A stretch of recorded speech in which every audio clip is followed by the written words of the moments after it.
From Turner Classic Movies and Entertainment Weekly, moderator Dave Karger. Composer Thomas Newman. Screenwriter David McGee. Producer Frederick Wickstrom McCostro. Executive producer Renee Wolf. Director Mark Forster. Producer and songwriter Rita Wilson.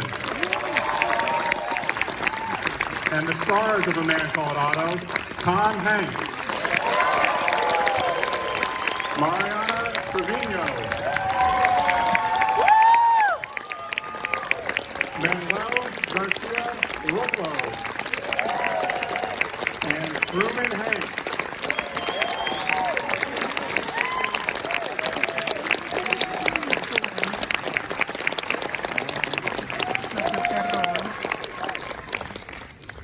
What an impressive group that I get to sit with.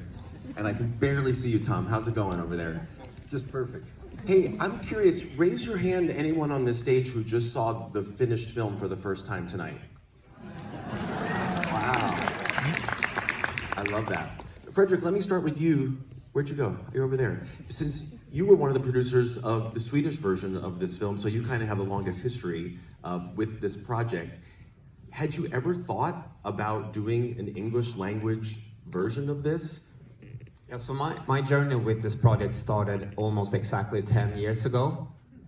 And so it's a long time ago, and I was lucky enough to read the book manuscript before the book was going to be published.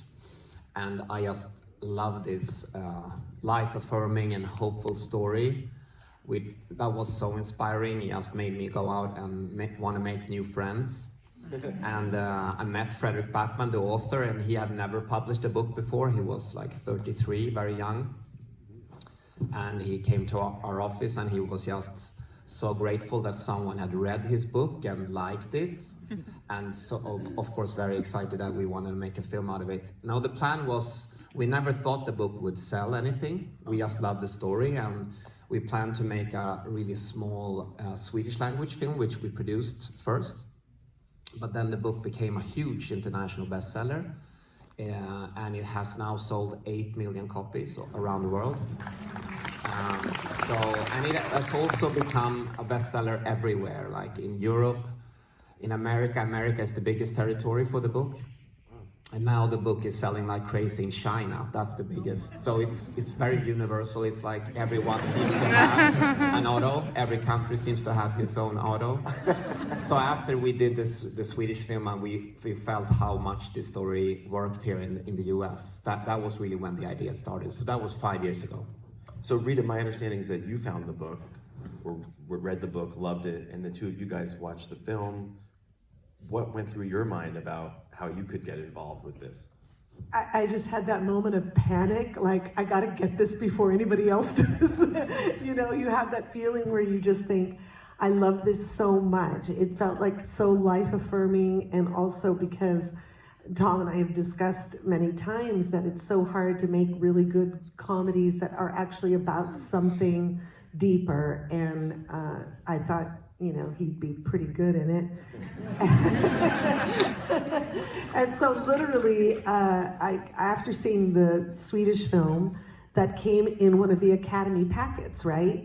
Back then when they used to send CDs out, and it was folded into like... They're DVDs, but that's beside. Oh yeah, DVDs, sorry.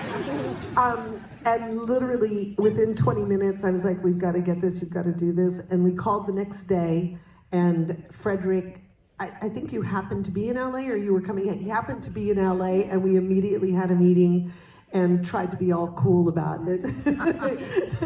And thankfully, Fredrik and SF Studios agreed to let us be the stewards of it for a while. Tom, how nice that you live with someone who's like looking out for your career.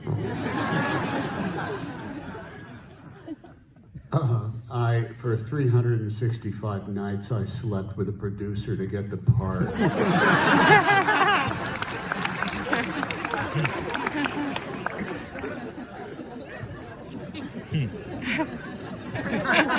Hashtag me too. Let me move on down the row. David, the screenwriter David McGee, who also did Finding Neverland, by the way, along with many other things. With Mark Forster. David, what was important to you to maintain from the Swedish film and also to make your own and change for this version? Well, I think the character of Otto there is something universal about that guy. The character who holds everything in, who doesn't share any of his emotions with others and tends to lash out at those who try to get inside with him.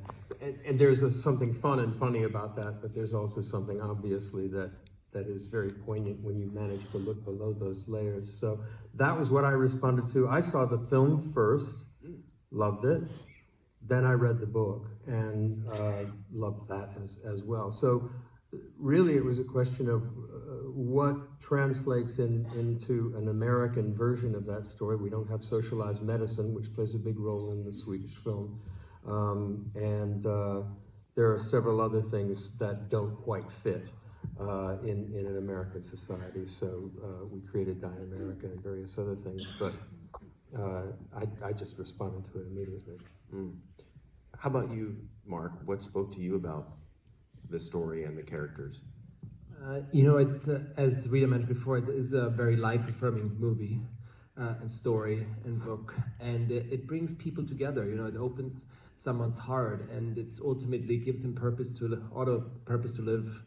And I think we're living in very times where everybody is very diverse and very divided and a lot of different opinions. And I think a story like this one that makes you laugh and makes you cry and also brings people together from all different parts of lives. And I think that ultimately we're all very similar, we're all connected through our hearts. And I think it's important to tell stories that have hope, that are life affirming, and bring people together in a community. Because ultimately, if you look at the most happiest social structures, they're always connected through community. And I think it's a very important thing. So I felt like the stories I'm trying to tell these days are all about hope, because I think, and positivity, because I think that when I look out into the world, I see not so much. So I try and put it on the screen.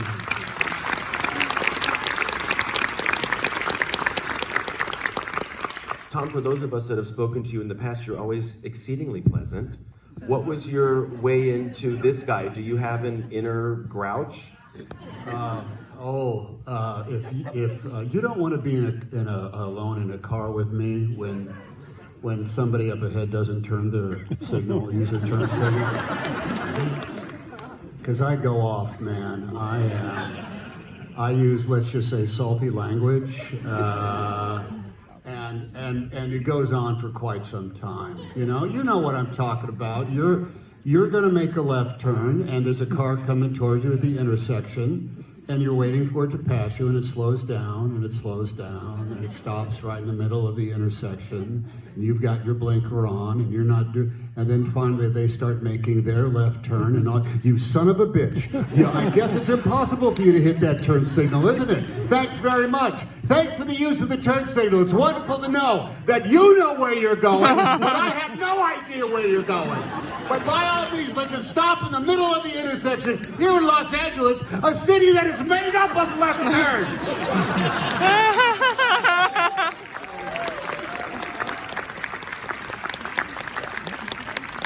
And every single one of you know what I'm talking about. A simple yes would have sufficed.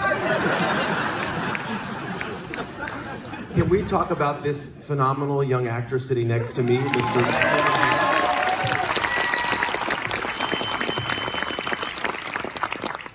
You're like a member of the camera union, right? You were Janusz Kaminski's assistant on West Side Story. Yeah, I'm right. a proud dues-paying member of Local 600. Okay, so how did this happen? Was it like, hey, mom and dad, what's up? Or was it the filmmaker's idea? It was Mark's fault. Oh, yeah. Apparently, I bear a moderate resemblance to the guy who played Old Otto. And Tom said, I don't think he will do it. I said, just let me sit down with him and talk to him. Yeah, and I think Stranger Than Fiction is one of my favorite movies, which Mark directed, and I think Quantum of Solace is criminally underappreciated. I think it's fantastic, and it's pretty cool to have like one of your directors you really appreciate ask you to get a cup of coffee, and so he was in New York. I live in New York now, and we met up. Thinking you were going to get like a camera assistant job out of this, or what? Well, I think initially, It's a bribe. I use it as a bribe. Yeah, because Matthias is the DP. He's brilliant as well, and I think initially I was gonna kind of work in the camera department too, but then I got way too nervous about having to leave those guys in a lurch, and also try to remember lines that Dave wrote. So it was a strange experience, but it was a really unique opportunity. So did one of you get to watch the other one's scenes before you started, or did it not work that way? I don't think it did. No, it didn't. We were always shooting slightly different days. I've heard reports, but I come from the Gary Cooper school of studying your script. The first thing you look for is days off.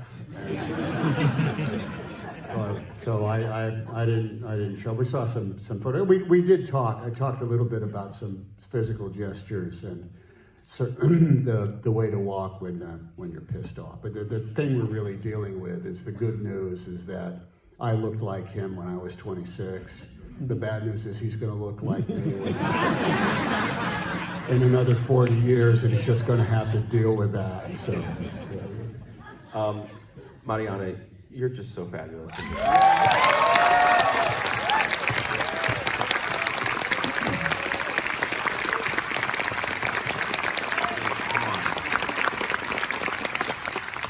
I mean, for myself, it was a discovery. I had not seen you act before. I don't know if you guys had seen her act before. You had, okay. Well, then I need to find out what you saw, because I want to see more of you. Did you fall in love with Marisol as much as we as an audience do? Definitely. I fell in love with her. I fell in love with the story, and right now watching it, it was wonderful to see how each person in the neighborhood just contributes to what this thing Mark was pointing out, that we just are stronger together, and we forget that. And it's beautiful to see how we can be each other's support system. We just like get together. It seems an obvious thing, but most of the time we forget it. So it was beautiful to see it right now. But by the way, I wanted to point out, I think our casting, where's our two casting ladies? Francine. Stand up.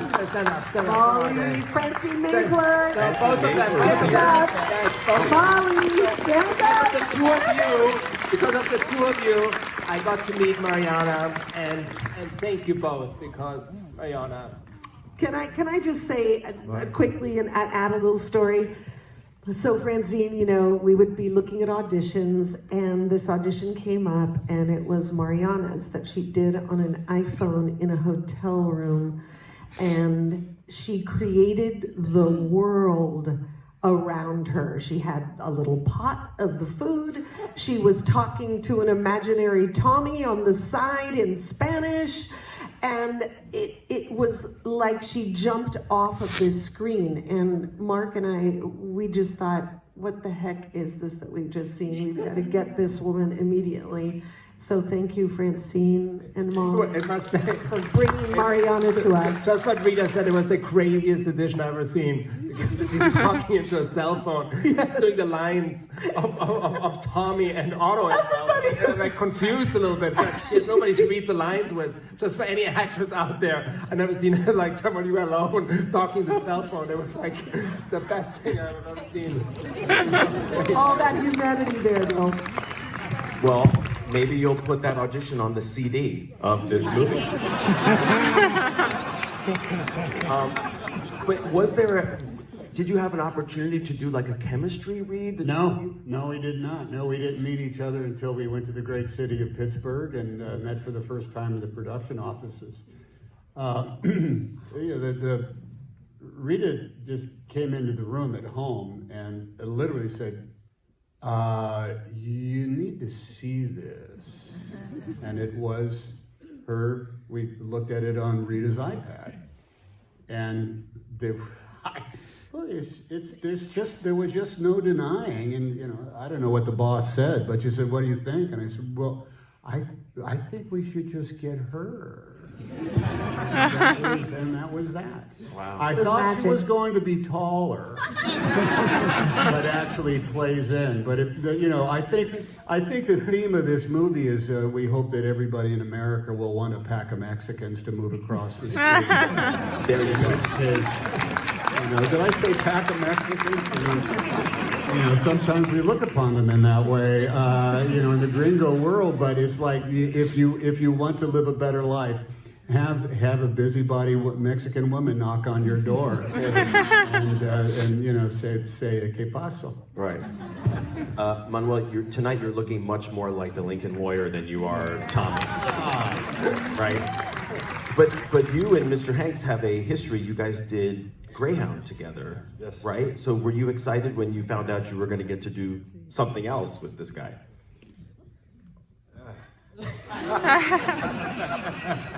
No, of course. I mean, you know, it's Tom Hanks, right? So anytime they invite me to work in a movie with him, I'll jump. What was your favorite thing about Tommy? What kind of was alluring to you about him? I think I like him that he kind of sees the best in people. Like, you know, even though Otto, you know, talks him down a little bit, you know, he sees the best in everyone. I think that was, yeah, I think that was the best thing. Renee, this is the third film that you've produced that Mark has directed. All I See Is You, Christopher Robin, and now this one. You guys have a long history together. What was most exciting for you to see him take on and tackle with this film? Well, it's just a pleasure always to create together. And we, as you said, have a long, long history. I think each movie is different, but the thing that was especially beautiful about this was how it unified everyone. And so how you tell that cinematically is sometimes even in how you just show through pictures or just show through the subtle nuance of character or performance. And for me, this entire cast, to watch that beauty, that subtlety, it was like a feather dropping, you know, from the ceiling, and where it landed, that was the truth. And so I watched all of this extraordinary group of people keep a strong watch on that truth and create it and live it together, and I'll never forget it. It's one of the most beautiful experiences of my life. I love it. Let's talk about some music. Mr. Newman, 15-time Academy Award nominated.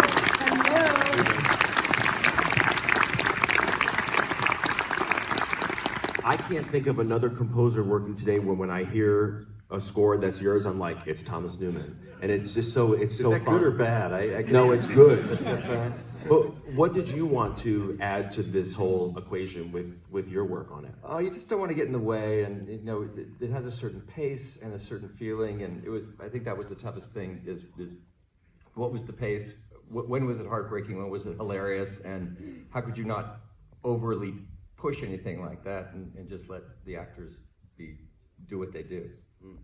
Can you tell me a little bit about some of the different themes that are they character based? Is there an Otto motif? Is there? I guess there is. It opens the movie. It's a little bit of a motor with a little bit of a Telecaster guitar, that kind of Otto against the world. How's that? I like that. Well, what was interesting when we first heard that, it was almost like it reminded me a little bit of sort of a Western tune from Morricone, yes. And I think this little bit of a wink to almost the Eastwood world. And Matt Chessie was also here. Where are you, Matt? Matt Chessie, our editor. Where is he? Matt, where are you, Matt? Stand up. Where are you? I don't know where he is. Somewhere up here. Where is he? Love you, Matt. I don't see him. Anyway, Matt and I heard it, and we just and Tom is always very humble, And he was like, because he wrote something else, and he said, I have this other piece here, but I don't know if you guys will like it. And then he started playing it, and I said, oh, this is brilliant. We should. You always come in late with the good ideas, and everyone's more open to them by the time it gets late in the process. So I think everyone was eager to like the last idea. Not to make this too much of a company town, but the Newman kids and the Hanks family were in the same carpool to grade school.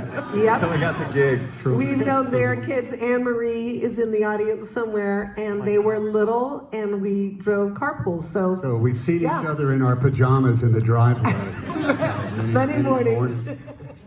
And as was alluded to when the introductions were made, Rita, you are also songwriter of this film. The song that you and Sebastian Yatra sing over the credits, it also makes an appearance in the middle of the film, Till You're Home, just beautiful, and a great fit with the score. How did you work with Tom to make sure that it was as seamless as it is? That's actually a better question for Tom. Well, the song existed, so I guess it's more, how do you make everything fit? It's part of working with Mark and saying, does this score leading to this song make sense? And what's the language and what's the vocabulary? Mark, okay, this is crazy because you put me in a really weird position because he said, I think you should, he knew I was a songwriter, and so he said, I think you should write a song for the movie. And I was like, oh my God. And in my head, like, what I was thinking was like, oh my God, I'd love to write a song for this movie. Wait a minute, I'm the producer of this movie. If it sucks and he hates it, then what's gonna happen? That'll be terrible. So I'm like, I'd love to write a song for the movie, but you have to promise that if you don't like it, that there's not gonna be a problem, that you can just reject it and not think there's gonna be a vibe, because we were writing it before the movie started because he knew where he wanted to use this song. So he promised that if it sucked, he would tell me, and then we'd move on, and there would be no hard feelings. But by the way, I was sweating. I said, I hope it doesn't suck. Have that conversation, including, anyway. It's so true. Yes. But then what blew me away was when, I don't know how you would put it, but then I first time I started hearing what you were doing, Tom, was like I heard bits of our melody. I co-wrote it with David Hodges, who's an amazing songwriter, and I wish he could be here tonight, but he's coming in this week. And so it was very emotional to hear some of those motifs put into the score. So thank you. What an honor. Pleasure. Rita, did the phrase "Till You're Home" come early in the songwriting process, and the song kind of came from there, or did you work your way back into that title? Well, it sort of was inspired because when my dad died, Mike Nichols, who was our friend, said, the conversation continues. And that idea that even though somebody's not in your life anymore, that I still have conversations with my parents, my friends that have passed away, and that conversation continuing. And David and I sort of thought about this idea that, when someone's out for the day and you can't wait to get home, till they come home so that you can tell them about your day, that sort of was the inspiration for that. But also that maybe home was a place that was a spiritual home. And I wanted to be able to have it sung from two different points of view, like a man could sing it, a woman could sing it. So if they were having this conversation, Sonia could be saying to him, oh, I can't wait till you're home, I'm gonna tell you this story.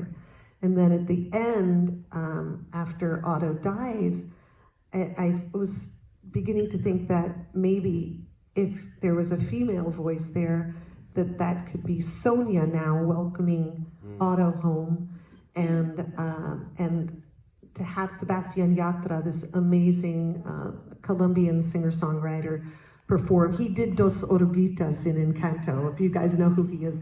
But I was thinking maybe there was a way to bring Marisol and Tommy with Otto to go meet Sonia. So that was all the thinking about it. Love it.